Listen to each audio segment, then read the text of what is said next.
অনেক মানুষ আছে যে পরকাল কোন সময়টাকে বলা হয় সেই সময়টা অনেকে জানে না। এরকম বহুত মানুষ আছে।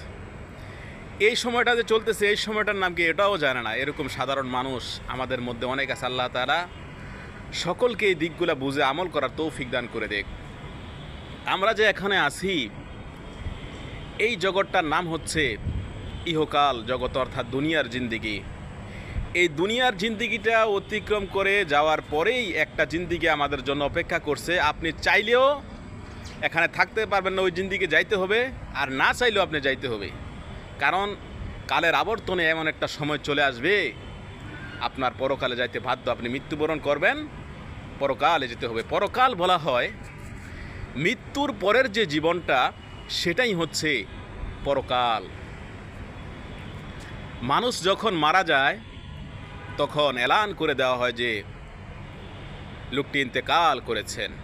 ইন্তেকাল আরবি শব্দের অর্থ হচ্ছে মুন্তাকিল হওয়া, ট্রান্সফার হওয়া, বিদায় হওয়া, অর্থাৎ একটা জগৎ থেকে আরেকটা জগতে স্থানান্তরিত হওয়া।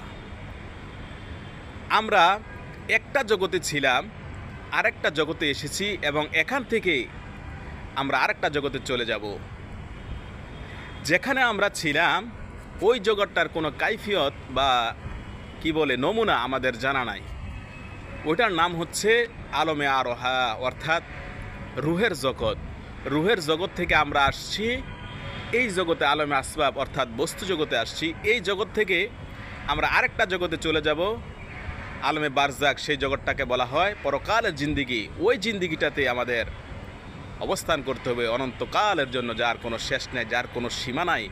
যে পরকালীন জীবনে আমাদের কত সময় থাকা লাগবে। দুনিয়ার জিন্দিগিটা এই আছে এই নাই, কচু পাতার পানি, তারও তো একটা স্থায়িত্ব আছে, টলমল করে এই আছে এই নাই। মানুষের জীবনটা তার থেকেও আরও ক্ষণস্থায়ী, যে কোনো মুহূর্তে যে কোনো সময় চলে যেতে হবে। অনেকে ভাবে বয়স 30 চলে, হয়তো আরও 30-40 বছর বাঁচব না। ভাই, বহুত লোক এর মধ্যেই সারা দিয়ে, আল্লাহ পাকের ডাকে সারা দিয়ে চলে গেছে। আপনি এটা মনে করেন না যে আপনার বয়স অল্প, টাকরার জুয়ান, আপনি বাঁচবেন অনেক দিন, তাই বলে আল্লাহ তাআলার হুকুমগুলো যথাযথ পালন করছেন না, মনে চাইছে যে একটু উল্টাপাল্টা চলেন। এটা করা যাবে না হিরো ভাই, এটা কখনো করা যাবে না। আমরা মৃত্যুর জন্য এবং মৃত্যুর পরকালীন জীবনের জন্য আমাদেরকে প্রস্তুত থাকতে হবে। পরকাল বলা হয় মৃত্যুর পরের যে জীবনটা, সেটাই হচ্ছে পরকাল। এই দুনিয়ার জিন্দিগিটা হচ্ছে ছোট্ট একটা জিন্দিগি, আর পরকালের জিন্দিগিটা হচ্ছে বিশাল জিন্দিগি, যার শুরু আছে কোনো শেষ নাই।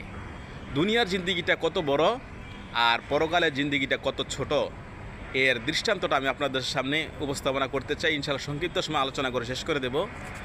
আর আমার এই আলোচনাটুকু যদি আপনাদের কাছে ভালো লাগে, অবশ্যই আপনার লাইক, কমেন্ট এবং শেয়ারের মাধ্যমে সারা দুনিয়ায় ছড়িয়ে দেবেন। এই আলোচনা গুরুত্বপূর্ণ আলোচনা, আপনারা চাইলেও পাবেন না এই প্ল্যাটফর্মে। এই প্ল্যাটফর্মে সবাই সব কিছু নিয়ে আলোচনা করতে পারে, যেই দিকটা ভালো বোঝে সেই দিকটাই ফুটিয়ে তোলার চেষ্টা করে। হয়তো আমি এই দিকটা একটু আল্লাহ রাব্বুল আলামিন আমাকে দিয়ে বলাচ্ছেন, এই গুনাহগারকে দিয়ে। আলহামদুলিল্লাহ, আল্লাহ পাক যেন আমি আগে আমল করতে পারি এই কথাগুলোর, আপনারা যেন আমল করতে পারেন, সেই বিষয়টা আল্লাহ তাআলা যেন আমাদের সকলকে বুঝে আমরা আমল করতে পারি, সেই তৌফিক দান করো। মা তাওফিক ইল্লা বিল্লাহ। পরকাল বলা হয় যে এমন বিশাল জিন্দিগি, কিন জিন্দিগি, এই পৃথিবী ভরা যদি থাকে সরিষা, আকাশ পর্যন্ত উঁচা। পরকালের দৃষ্টান্তটা আপনি শুনুন যে পরকালটা কত বড়। আর 7 আসমানের উপরে থাকে যদি ছোট্ট একটা পাখি, মাওলানা রুম আলাইহির রহমত তিনি এই দৃষ্টান্তটা দিয়েছিলেন। ওই পাখিটা পৃথিবীতে এসে একটা দানা নিয়ে যাবে, 7 আকাশের উপরে রাখবে, 70,000 বছর বিশ্রাম করবে। দৃষ্টান্তটা লক্ষ্য করেন যে সারা দুনিয়া যত খালি জায়গা আছে, দুনিয়াটা কিন্তু এত ছোট না। আমরা দুনিয়াটাকে, আমার দেশের বাড়ি হচ্ছে কুমিল্লা, অথচ কুমিল্লার প্রত্যেকটি থানা ঘুরার আমার সম্ভব হয় নাই। কয়টা থানা ঘুরেছি, এরকম থানা পর্যায়ে, জেলা, তারপরে বিভাগ, তারপরে দেশ, তারপরে কত শত শত দেশ। আর নাম না অজানা, এইবার যে ফুটবল খেলা চলতেছে, অনেক দেশের নাম আমরা জানি না। সেই দেশ, এই পৃথিবী ভরা, সারা পৃথিবী খালি জায়গা যত আছে, ওই খালি জায়গা ভরা যদি থাকে সরিষা, আকাশ পর্যন্ত ওষা।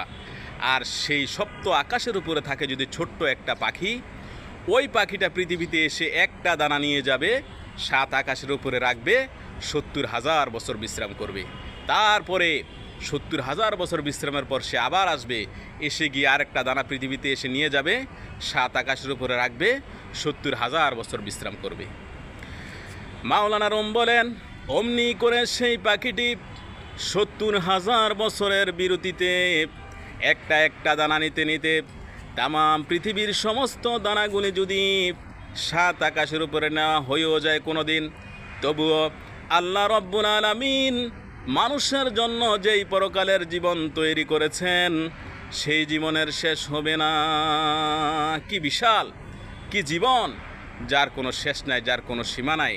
কিয়ামতের শুধু বিচারের দিনটি আল্লাহ তাআলা নির্ধারণ করেছেন 50 আলফা সানা মিম্মা তাউদ্দুন। এই পৃথিবীতে তোমাদের গণনা মতে 50,000 বছর যত বড় লম্বা, কিয়ামতের শুধু বিচারের দিনটাই হবে অত বড় লম্বা। সেই পরকালের প্রতি যার বিশ্বাস না থাকবে, আল্লাহ তাআলা এই বিষয়টাই স্পষ্ট করে দিয়েছেন যে তার জীবনের সমস্ত ভালো কাজগুলি আল্লাহ তাআলা বরবাদ করে দেবেন। আল্লাহ তাআলা বলছেন, ওয়াল্লাযীনা কাযযাবু বিআয়াতিনা ওয়া লিকাইল আখিরাতি হাবিতাত আমালুহুম।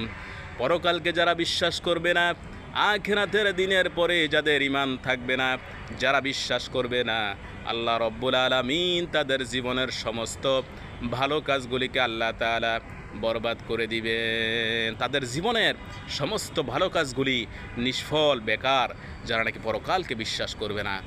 সুতরাং আমার এই আলোচনাগুলি যদি আপনাদের কাছে ভালো লাগে, অবশ্যই আপনারা সারা বিশ্বে লাইক, কমেন্ট এবং শেয়ারের মাধ্যমে ছড়িয়ে দিবেন। আসসালামু আলাইকুম ওয়া রাহমাতুল্লাহি ওয়া বারাকাতুহু।